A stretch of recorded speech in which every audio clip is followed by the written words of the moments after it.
Hello, my name is Brian Berry and this is The Power of One. Thank you for watching. Today we'll be talking about the impact that one person can have on the community. It's amazing how so many people in this community are doing great work, but out of the sight of the news media. So what we're trying to do is focus on their stories and help them to enlighten others and inspire others to do wonderful things. So my guest today is Professor Don Morgan from USC. So thank you, Don, for being here today. It's a pleasure. Always fun to come talk with you. Well, thank you. What I wanted to start with is, why don't we talk a little bit about your work at USC and some of the ways in which that's made some impacts on the community. Yeah, so the specific class you're talking about is the Capstone class that we've done a bunch of projects with. So years ago, I've been teaching there for a long time as an adjunct, and years ago I got a call, kind of panicked. A group of students refused to take the final class they were supposed to take when they were graduating, and the way the school had run it, they would basically sit in a classroom and restate everything they had learned for a year and a half, and the students finally had it, and they said, we're not going to take it. So this woman running the program said, would you be willing to rewrite the program? And I said, well, if we're going to do this, let's actually get them out into the community to figure out whether or not anything we taught them was true, you know? So in the beginning, I called in favors from friends. You know, I called Steve Mermel and I called nonprofit friends and I said, hey, do you have any projects I could put these students on? And they kind of put things together, and then over time we started doing really neat quality work, great projects that we can talk more about. But that led to sort of these unsolicited calls from cities and from various agencies and tons of nonprofits saying, hey, I hear you have students who are doing incredible work. Can we get a project? So that's how it all got rolling, and then it really kind of took on a life of its own. Yeah, so let's, can you think of one or two, one that comes to mind that was significant for a nonprofit, so both for the community and for that individual nonprofit, and maybe how it reshaped it or redirected it so it had deeper impact? Yeah, I mean, the purpose was not to write a book report, or just write an organizational analysis. So it's really built around a specific scope of work. So, what's a tangible question you need answered that's going to put your organization forward? And so we've worked with a lot of organizations, nonprofits in Pasadena. And what's interesting, I sort of looked over the list again before coming and talking to you, just so I would remember. And there was this common pattern among many of them over the last, I'd say, 5 years, where many of them were asking, how do we maximize the impact of our work? Who else is doing work that's complementary to ours, and who should we be talking to make that happen? And so we've done a lot of sort of network scans. So we worked with the Boys and Girls Club, and they said, who else is doing good work in the community? Who should we be talking to so we're not replicating the exact same things that others are doing? So we end up kind of looking at different organizations and seeing what they're doing and how they might consider actually talking to each other, which frankly nonprofits aren't always great at, right? So. Yeah, well, there's this whole thing about silos. Right.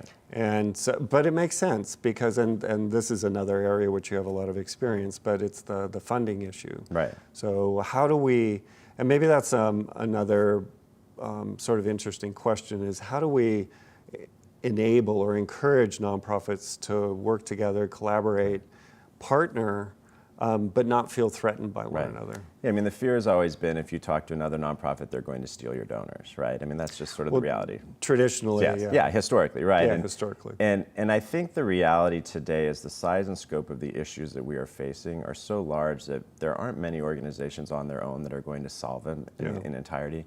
And so they have to figure out how to align their work with others. But I would make the argument, and I've seen this when I was at the Children's Bureau down in Pico Union.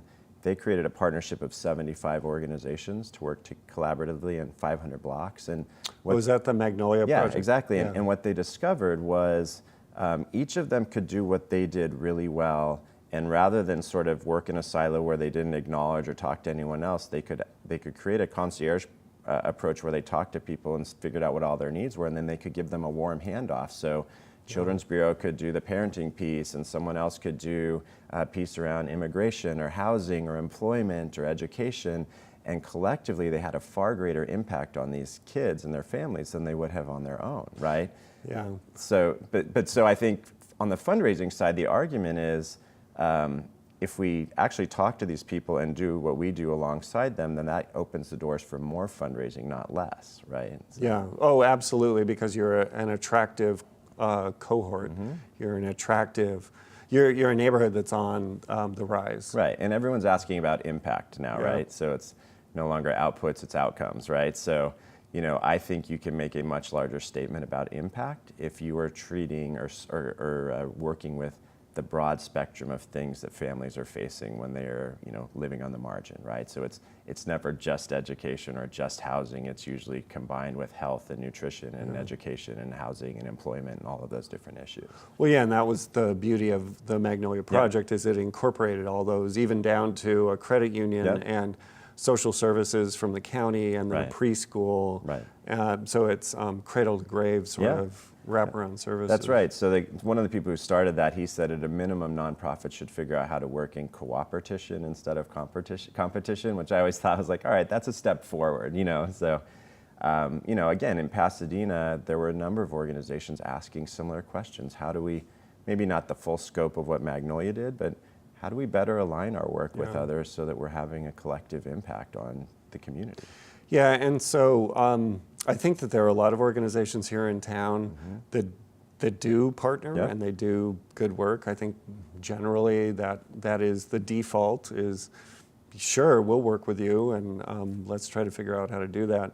But on a surface level or on a broader level, it's the issue of trust. Right.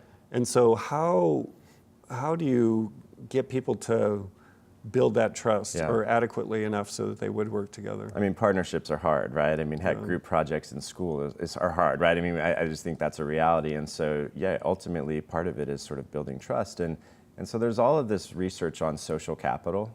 And some of it's kind of all over the place. But I think the most important part is sort of creating ongoing interactions with people so that you have the opportunity to get to know them and build trust so that you're not starting from scratch when you sit down and say, how are we going to figure out how to work together?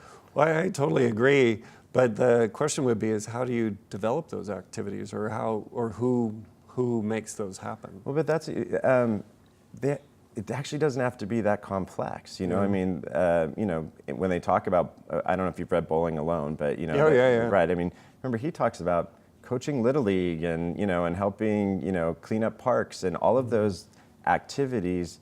Anytime you and I are together, whether it's very formal or very informal, and we're just talking and getting to know each other and hearing about each other's work, we carry that with us the next time you and I are interacting, right? So we're never starting from scratch, and there's never this strange suspicion, like, is this person really doing what he says he's going to do? Yeah, so what do you think about scale? So in a place like Pasadena, maybe that is a little bit more practical or pragmatic, but a place like LA, Right. You don't necessarily bump up against those other people. I mean, look, we're in an amazing opportunity or situation in Pasadena in that I've always sort of felt like we're big enough to have real challenges and issues that we need to address, but we're also in a way small enough and a tight enough community that we can, build the type of connectedness that we need to really be able to, partner up and solve some problems. In LA, I mean, I think they have to figure out how to sort of segment down to the neighborhood level, right? And I mean, like you and I were just talking about, politics and at the national level and, some of the craziness. And, I think ultimately the only thing that's going to solve our problems is very local level solution, building type coalitions and partnerships. And so if we can't figure out how to do that, we're all in trouble. Yeah, and that's so interesting because there is that adage or that saw that's politics is local. Right. All politics is local. Right. But in my experience, there are maybe 500 or 1,000 people here in the city of Pasadena who get involved or who do all that, and then the other 145,000 are caught up with their lives, which is important. Which is they have many challenges and issues. But so maybe slightly different question, and it's kind of related to your work at USC too, because I think there's a sort of galvanizing force that those projects do. Yeah. So how do we encourage more people to get into the civic discourse or the civic dialogue? Yeah, I mean, so I would start by sort of half agreeing with you about sort of the involvement of Pasadena residents. I mean, I think you're right. Look, there are 1,000 people. We see it every single meeting. Yeah, yeah. We all event. Yeah, exactly. And so there's no denying that those people are so dedicated to our community, and certainly the folks we see regularly. But I have found there are so many other people who we never see, in the paper. Yeah. That's the reason you're doing the show, right? I mean, Exactly. I think that who are doing really cool work, and the challenge for them is that we've set up a structure, I think that's a little limiting. I mean, the commission structure that we have is incredible, but it also is a small number of people, right? And there's sort of a different process to become a member of a lot of those, commissions. And so how do residents find ways to get involved, whether it's very locally on their block or more broadly? I mean, I've always felt like your Leadership Institute is doing exactly that, because I think that's where you're just teaching people, you're upset about an issue, you're fired up about wanting to make something better. How do you go about doing that? If people are just armed with a little bit of information on how to take the first step, this is a welcoming community that finds a way to put you to work, but you have to go after it a little bit. Yeah, and a couple of observations. One is that yes, the Leadership Institute, it was give them skills, information, and relationships, and then set them free, Right. and then they're able to create impact or develop some sort of project or process or organization. Yeah, and it's very, very true. Absolutely. And so again, I would say if we truly want those 145,000 other people who are very busy in their lives to have a way to participate in continuing to strengthen our community, it can't just be how do we funnel them up to this existing structure.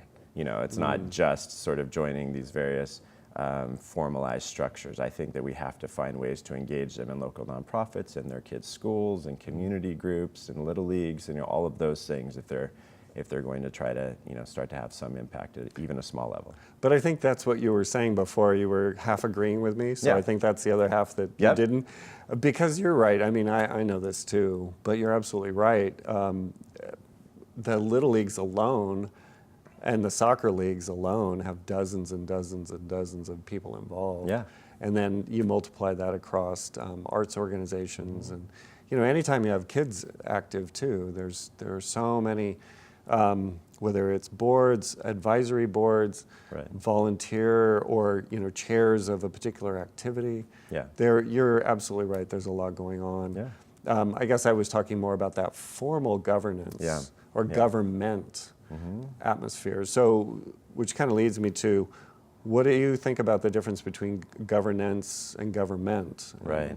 Well, it's a changing role, right? I mean, historically, the government was the one really running everything in sort of a command and control type manner. And I think for a lot of different reasons, government has been pushed out of that business. I mean, if for no other reason, they don't have the resources anymore to solve the broad scope of problems that we're facing as a community. So what government's been forced to do, and one of the things that we try to teach at USC and Price is become more of a facilitator as opposed to the organization running and funding everything in a community. And that's a big challenge. It's a big adjustment. I mean, even for our city, there are people who've been working in our city for a very long time, and we're asking them just like a light switch to flip their role and all of a sudden play a very different role. Yeah. Well, and that's my immediate question is, are they capable of that? Or are they trained to do that? Are they prepared to do that? Or is that plausible? It won't happen overnight. I mean, heck, I think there's some amazing people working in our city who get it. And it doesn't always mean necessarily that they're able to do it. Then they'd probably be the first to admit it. They're maybe not doing it as well as they could, but I think people are trying to move in that direction, again, out of necessity. I mean, they don't have the capacity or the budgetary, scope to be able to address many of the things that we need to address today. So let's take that a little bit more concretely. And how does it look? Because it's kind of a vague concept to be thinking about, well, partnership with the community for governance. Right. So maybe let's take homelessness, because it's, walking around the community and then also talking with the police department, and it is something that everyone is facing every single day. Yes.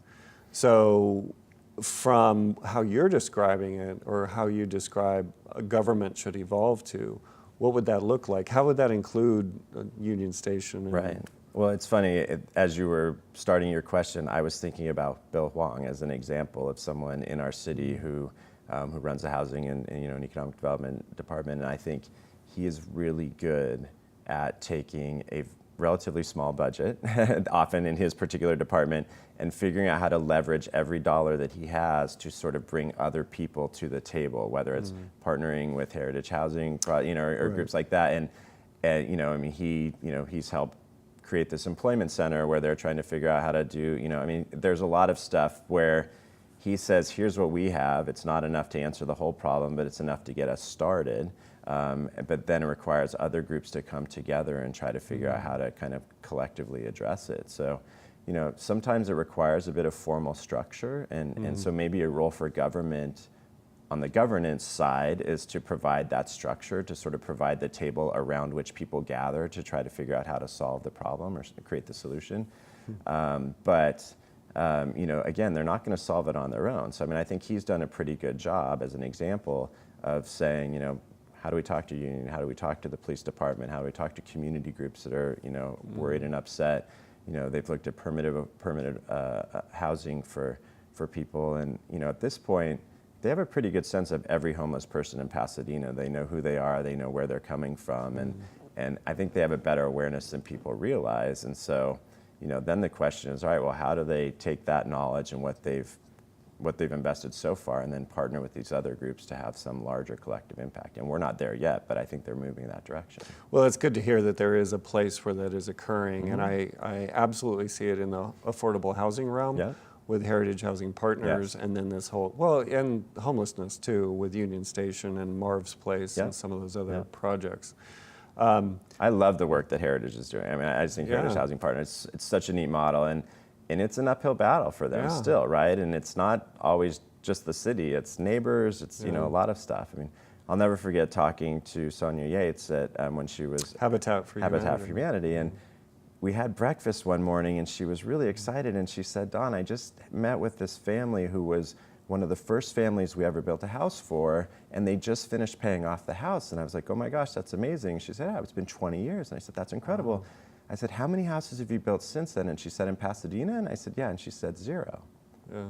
And I said, what do you mean? And she said, we haven't been able to get into communities or deal with the planning. And so this project they're doing now in the Arroyo was the first thing they've done in a really long time. So if we're unable to empower people like that, organizations like that, that want to do good, then and they have a track record, and they have some financial wherewithal too, right? But that's actually the other tricky area, is how do you fund these projects? Yeah, that's right. But the good news too is that maybe because of Bill Wong, they've got the ones down in the Arroyo, and then they have several others that are under construction right now too. Absolutely. And again, I mean, if you look at the ripple effect of what Heritage Housing Partners has done, it's not just that they're building really neat mixed income developments, right, which people need to sort of have a better understanding of how those work. But they also, in the process, are tearing down corner liquor stores and things that aren't really positive. Yeah, blight on the community already. So, they're doing far more than just building a structure for people to live in. I mean, they're trying to build community, and they're very deliberate about everything they're doing around those projects. So. Yeah, so to slightly change direction a little bit, we started off talking about the relationship between your students and nonprofits, and then also a little bit with government agencies. Have any of them ever worked with educational institutions? And if so, what has been that outcome? Well, so we worked a few times with PUSD on some neat projects. We've worked with Collaborate Pasadena, obviously, on some neat projects. And, again, I think there's a shining example of an organization just trying to pull all the pieces together and address things far more than just what's happening in the classroom, but what are all of the things that are impacting children and their families that are either making it difficult or easy for them to succeed at school, And so, we were looking. We did a few projects, right, with Collaborate, where we were looking at different opportunities for partnership and things like that. So. Yeah, and some really great outcomes in that, which I'll share with you. Which sometimes took a long time, right? I mean, I remember you telling me we did one project, and it was 3 or 4 years before all of a sudden this it started to have some relevance. We did a project in 2011. I was just looking over it again. The city asked us to look at if we did a bike share program where would we put the bikes? It was in 2011. Well, so you can be helpful right now because they're surveying the community again for where those should go. Oh, are they again? Okay. Oh, yes. yeah. It's been such a kick seeing them now showing up. I was like, oh my gosh, finally we're doing it. So what happened is, and we can talk about this later, but what happened is they need to know if where they are placed is the best location. Right. So you should share your data with them. Yeah, absolutely. That notwithstanding, what I was thinking of, and Magnolia might be a good example, but when we're thinking about this public-private partnership, how does that fit in with public education? Is there a role, and what is it, especially with so much, especially nationally, the thought around charter schools and then large charter companies? Yes. And then, a lot of people saying, well, I should have choice and so have a voucher. And so how do we strengthen the institution of public education locally? Yeah, there are a lot of landmines in that question, right? And that I naively stepped into that years ago where I was talking to a group of teachers, a teachers union, and I said, gosh, I think our opportunity is to connect nonprofits with your schools and try to provide all of the things that have been really cut away by budget cuts and things that our students deserve, PE and science classes and art classes and music classes and things like that. And we have nonprofits here in town doing very cool work that want to figure out how to be a productive partnership. And the response kind of caught me off guard. They said, oh, you're trying to privatize public schools. Right. And I said, that's no. That's a big landmine. Yeah, huge, right? And I was like, oh my gosh, no, I was trying to figure out how to give you the resources you want and deserve and need so that you can continue to serve your students to the best of your ability. That's different than charters or a lot of these other questions, but I think it's a really volatile, issue. Some schools in town, some Pasadena Unified schools, I think have done a really nice job of figuring out how to pull groups in and have them, do something, whether it's on the after-school program side or the reading side. I think that they're doing a pretty good job, but it's not easy. And volunteers or nonprofit partners sometimes are clunky in terms of their ability to come into the school and where they go, and so it's in theory it makes all the sense in the world. In practice, it's still something we're figuring out how to do well. But I think Brian McDonald gets it completely. He is trying to figure out how to really, again, give his schools every resource they can so that the students can succeed and continue to succeed. Well, hopefully you'll write a white paper on that at some point in time. Right. We don't have figuring it out as we go, right? Yeah. So. We don't have it's good to be strategic, though, and build it while we're flying it to a certain degree, but know what we're building. Yes. So how has this program changed the trajectory of your students? How has it impacted their lives? Well, it's fun. A lot of ways. Again, the goal, I always tell them, like, look, you're going out and seeing the good, the bad, and the ugly of, big nonprofits, small nonprofits, big cities, small cities, the LA County, The goal sometimes is to show them what they don't want to do as much as what they do want to do, but a lot of them have gotten jobs. I always tell them, look, even if you don't like this project, LA becomes a small community. Pasadena becomes even smaller when you kind of work in these networks. And so a lot of people have gotten jobs. A lot of people have chosen careers kind of based on their experience. Some people have chosen to go as far away from that area. Some people have moved from the public sector to the nonprofit sector because they thought they wanted public and they worked for a city agency on our project and realized it wasn't what they wanted. So I think there's no substitute for just getting a sample of sort of what they're seeing. And look, many nonprofits have asked us to work on fundraising type projects for them, right? Because that's the big question that they're all figuring out. It's the hardest. Absolutely. And so, so these students get into these amazing nonprofits that are trying to do really neat work with incredible missions, and they're scraping by every single day.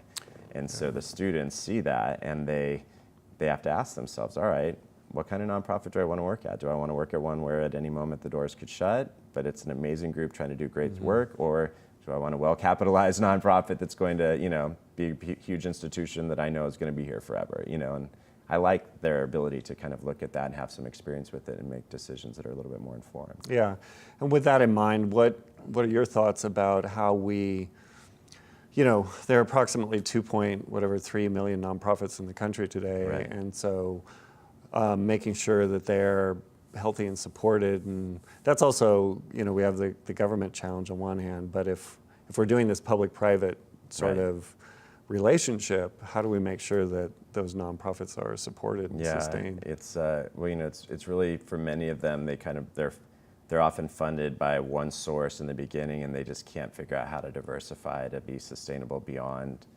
dependent on a government grant or something like that. I mean, we even saw that with the reintegration, work that was going on.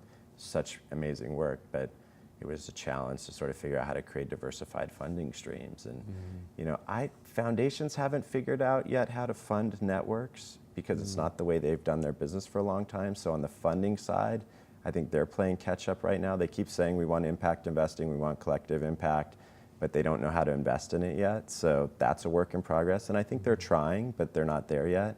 And then I think as a community, we just need to have a better sense of what the clearinghouses are. How do we get a sense of the organizations that are doing really cool work, and how do we how do we figure out how to better invest in them? There are people here who want to support. There are tons of philanthropists in Pasadena. We just, for whatever reason, aren't actively or adequately engaging them. Yeah, I think part of that is the matchmaking. Yeah. Because there are many nonprofits that have a really great track record, but they are searching for that right match so that they do have the consistent funding. Is there any mechanism that can help? I mean, well, so I wrote my doctoral dissertation. I wrote my doctoral dissertation on that issue, and I actually think community foundations have an interesting potential role, because they know all of the donors and they know all of the nonprofits. They're sort of an intermediary, and I think they are uniquely positioned broadly. I looked at all of the community foundations in California, and there's a role for them in sort of making those matches. But there are other groups that are fairly high profile, whether it's media or your project, or whether it's various nonprofits that are very high profile, who should be featuring the work of others so that people understand what's going on. Why do you do the work you do? Well, I grew up just with my dad, just the two of us, and I worked in nonprofits for 20 years, and along the way, I kept working with these groups that were just scraping by and having limited impact. And the reason I got into graduate school and studied what I studied and ultimately started teaching was I just firmly believe it's the only way we're ever going to solve any problems in our communities, or even just strengthen our communities. We'll be positive about it instead of negative. But I just think it's, as disillusioned as I get watching television on national politics, the thing that gives me hope is thinking about our ability to do things locally. That you could never do at that level. Well, thank you so much for being here today. It was terrific to have you on. Yeah, it's fun. Yeah, I loved hearing your thoughts. So thanks a lot, and keep up the good work at USC. Thank you. You're welcome.